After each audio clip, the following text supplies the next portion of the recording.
Assalamualaikum warahmatullahi wabarakatuh. Salam sejahtera untuk kita semua. Perkenalkan, saya Konita Ulfiana. Saya merupakan dosen D3 Rekam Medis dan Informasi Kesehatan di Politeknik Rukun Abdi Luhur sejak tahun 2021. Pada kesempatan ini saya akan memaparkan salah satu mata kuliah yang sedang saya ampu, yaitu konsep dasar rekam medis dengan kode mata kuliah MKRM 5001. Dalam mata kuliah ini saya menggunakan referensi dari bukunya Dr. Retno Indradi Sudra MKes, dan saya juga menggunakan modul dari IPHIMA dan sumber referensi lainnya yang tercantum dalam RPS meliputi buku, jurnal, dan juga regulasi-regulasi yang terkait. Mata kuliah ini merupakan mata kuliah dasar yang diberikan kepada mahasiswa semester 1 dengan bobot 2 SKS, teori tanpa mata kuliah prasyarat. Mata kuliah ini juga menjadi fondasi bagi mahasiswa untuk memahami profesi perekam medis dan informasi kesehatan serta sistem penyelenggara rekam medis di fasilitas pelayanan kesehatan. Melalui mata kuliah ini, mahasiswa diharapkan memiliki pemahaman yang komprehensif mengenai konsep dasar rekam medis, sejarah perkembangannya, paradigma rekam medis, dan profesi perekam medis dan informasi kesehatan, sistem kesehatan nasional, dan juga transformasi digital kesehatan, hingga regulasi yang menjadi dasar penyelenggaraan rekam medis di Indonesia. Pembelajaran yang saya lakukan mengacu pada capaian pembelajaran lulusan atau CPL yang kemudian diturunkan menjadi capaian pembelajaran mata kuliah atau CPMK. Selanjutnya, CPMK dijabarkan kembali menjadi sub CPMK yang terbagi dalam 16 kali pertemuan termasuk ujian tengah semester dan ujian akhir semester. Proses pembelajaran dilaksanakan secara daring maupun luring dengan memanfaatkan berbagai media pembelajaran yang mendukung ketercapaian kompetensi mahasiswa. Adapun capaian pembelajaran mata kuliah atau CPMK tercantum dalam RPS berikut CPMK-nya.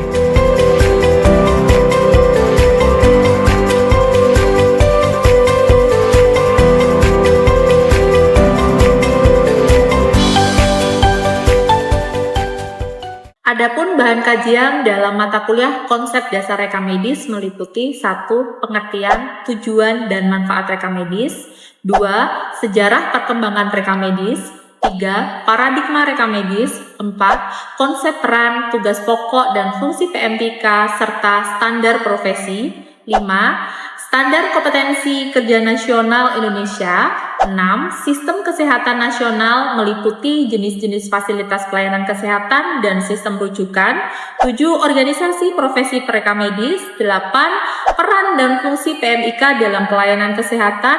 9. Transformasi digital kesehatan di Indonesia. 10. Regulasi terkait penyelenggara rekam medis di Indonesia. Selain itu, mahasiswa juga mengikuti kuliah praktisi atau guest lecture dengan menghadirkan narasumber dari organisasi profesi maupun fasilitas pelayanan kesehatan sehingga memperoleh gambaran nyata mengenai praktek perekam medis dan informasi kesehatan di dunia kerja.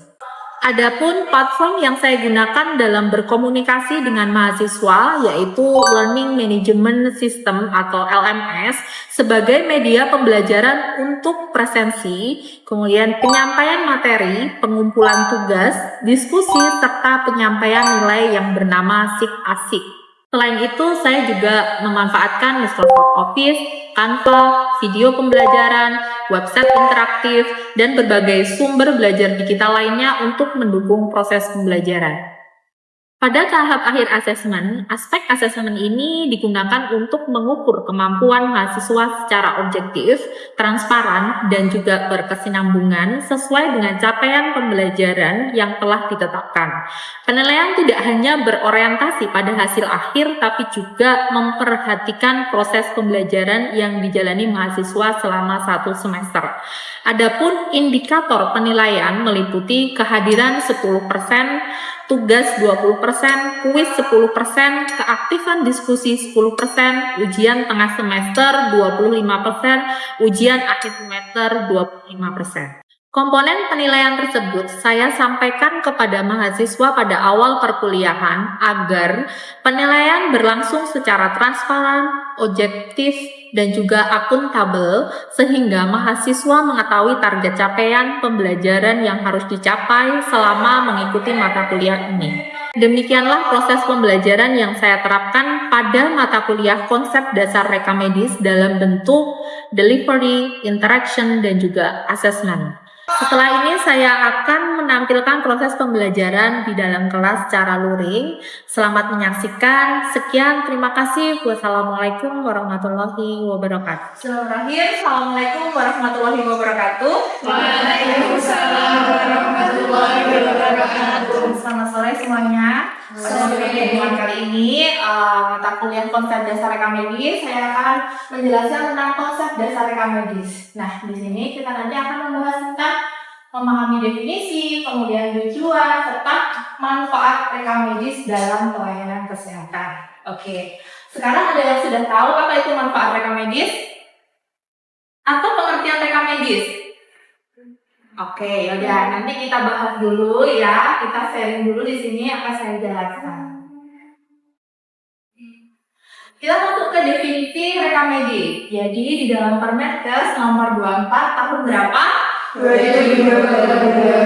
Di sini menurut Peraturan Menteri Kesehatan Republik Indonesia nomor 24 tahun 2022, di sini pengertian rekam medis adalah dokumen yang berisikan identitas pasien. Nah, sekarang saya mau tanya, identitas pasien itu apa saja? Nama,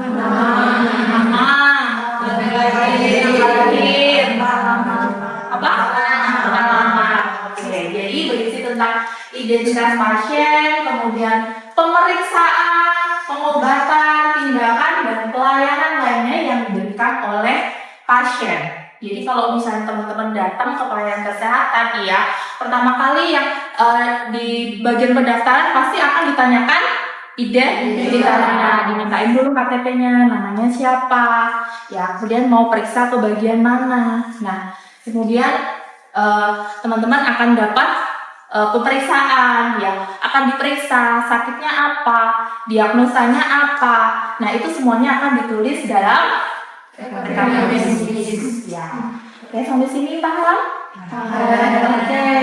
Jadi regulasi ini juga menjadi landasan paling dalam untuk penyelenggaraan sistem pencatatan kesehatan termasuk dalam rekam medis manual maupun elektronik.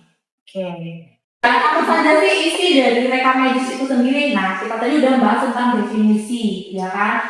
Definisi rekam medis, kemudian isi dari rekam medis itu apa? Nah, yang pertama di sini, ya, rekam medis adalah bukti tertulis, ya, dalam bentuk kertas maupun elektronik. Nah, di sini yang pertama dia yang merekam berbagai informasi kesehatan pasien secara komprehensif. Kemudian yang kedua berisi tentang catatan mengenai temuan hasil asesmen awal maupun lanjutan, ya.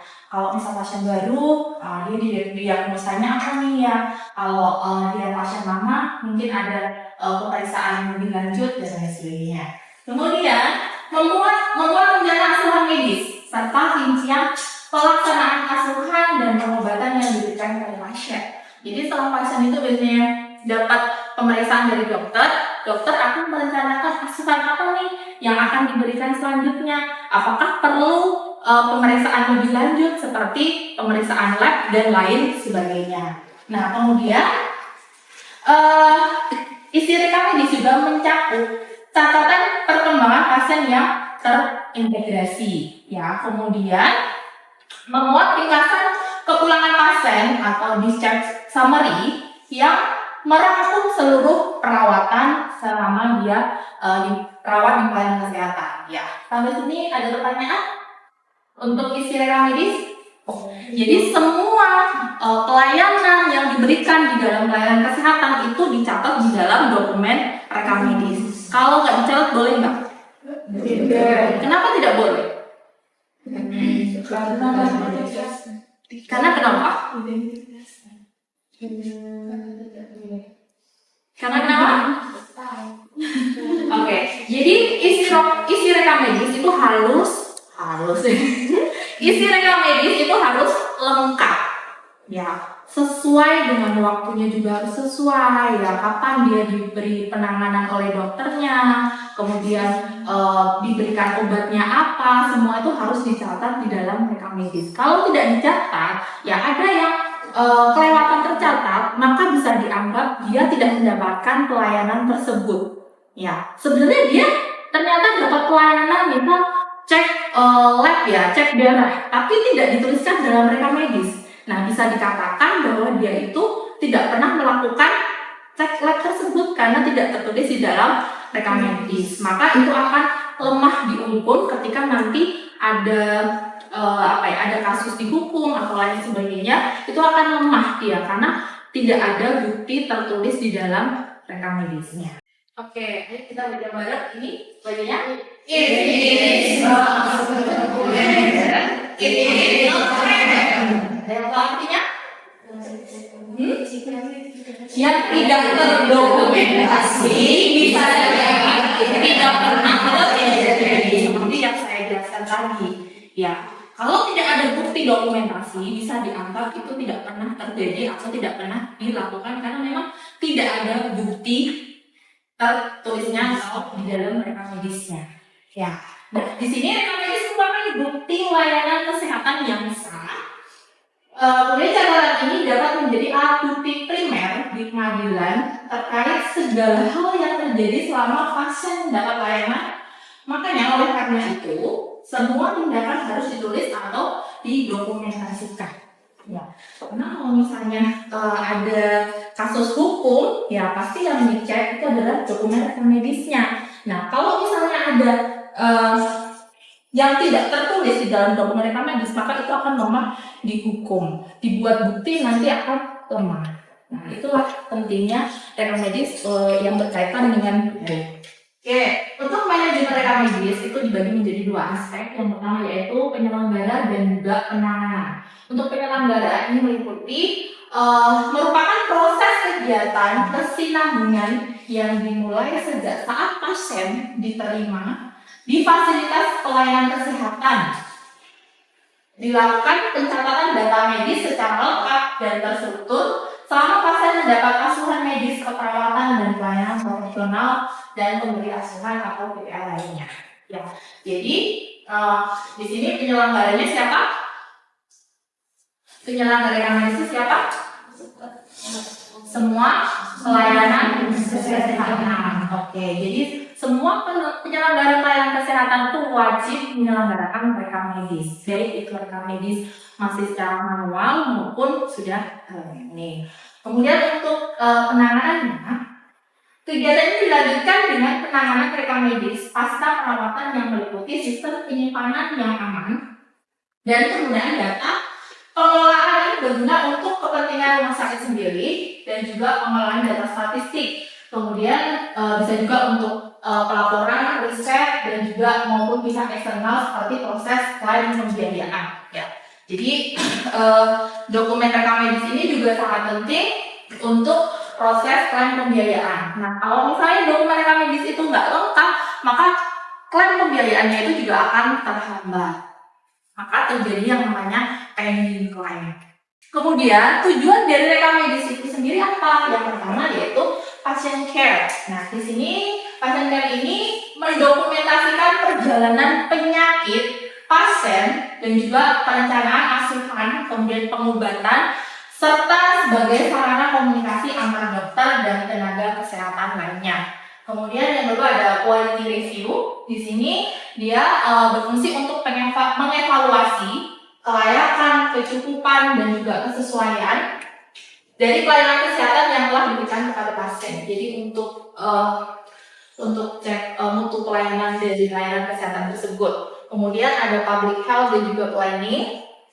Di sini untuk mengidentifikasi insiden penyakit untuk memantau kesehatan masyarakat secara luas serta mengumpulkan data untuk perencanaan dan juga pemasaran layanan fasilitas. Kemudian dari manfaat dan juga kegunaannya, Alfred, ada yang pernah dengar? Ada yang udah pernah dengar Alfred? Atau ada yang kenal Alfred? Oke, jadi Alfred ini adalah singkatan yang dimana A itu adalah administration. Ya, administrasi ini yaitu menyangkut tindakan berdasarkan wewenang dan tanggung jawab tenaga medis dalam rangka pemenuhan kebutuhan administrasi layanan. Kemudian untuk L-nya itu adalah legal. Yang mana di sini legal berarti menjadi jaminan kepastian hukum yang melindungi pasien dari rumah sakit serta berfungsi sebagai alat bukti resmi di pengadilan. Kemudian untuk F-nya itu adalah finance. Nah, finance ini yaitu menjadi acuan dasar dan bukti sah untuk menghitung biaya pembayaran serta pengajuan klaim asuransi pembiayaan kesehatan. Nah, di sini kemudian untuk R-nya research. Nah, di sini menyediakan sumber data primer klinis yang akurat untuk berbagai studi, kemudian sebagai untuk penelitian ilmiah dan juga pengembangan ilmu kedokteran. Nah, untuk E-nya adalah education. Nah, education ini menjadi rujukan dan bahan pendidikan klinis bagi mahasiswa kedokteran maupun profesi tenaga kesehatan yang sedang berlatih. Kayak misal, contohnya kalian magang, terus kalian praktek. Nah, ini masuk ke education. Nah, kemudian yang D itu adalah documentation. Nah, documentation ini berfungsi sebagai bentuk pendokumentasian historis atau perjalanan medis pasien. Yang mana di sini pasien yang utuh sebagai bahan laporan dan juga memori sendiri itu untuk dokumen rekam medis. Oke, dari materi yang tadi saya paparkan, apakah ada pertanyaan atau ada yang perlu didiskusikan? Saya, Bu. Ya, silakan. Namanya siapa? Nama saya Salwa. Silakan. Dari keenam manfaat rekam medis yang dirangkum dalam konsep Alfred, menurut Ibu, manfaat mana yang paling penting dalam pelayanan kesehatan dan mengapa? Oke, ya, menurut saya Alfred ini semuanya saling berkaitan ya. Jadi kalau misalnya saya ditanya mana yang penting, semuanya penting. Tapi kalau misalnya saya disuruh memilih salah satu, maka saya memilih dokumentasi. Kenapa? Ada yang tahu kenapa saya memilih dokumentasi? Karena dokumentasi itu adalah dasar dari rekam medis. Yang namanya rekam medis itu kan harus lengkap, harus akurat. Ketika dokumen rekam medis itu tidak lengkap, maka itu juga akan menghambat dalam mengklaim pembiayaan, asuransi, dan lain sebagainya. Kemudian juga akan lemah dihukum juga, dan juga itu juga akan menjadi data yang tidak valid ketika ada penelitian atau riset dan lain sebagainya. Itu menurut saya. Oke, yang lain ada pertanyaan di mana? Cukup ya. Oke, yang lain mungkin ada pertanyaan? Sudah. Oke, untuk pertemuan hari ini sudah tidak ada yang perlu ditanyakan lagi kan? Kalau tidak ada, nanti saya akan mengirimkan tugas ke grup WhatsApp yang biasanya kita buat untuk diskusi. Dan untuk tugasnya yaitu meresum dengan materi hari ini tentang konsep dasar rekam medis. Oke, ada pertanyaan tentang tugasnya? Tidak. Cukup. Kalau sudah, saya akhiri untuk pertemuan kali ini. Terima kasih. Sekian. Assalamualaikum warahmatullahi wabarakatuh. Waalaikumsalam.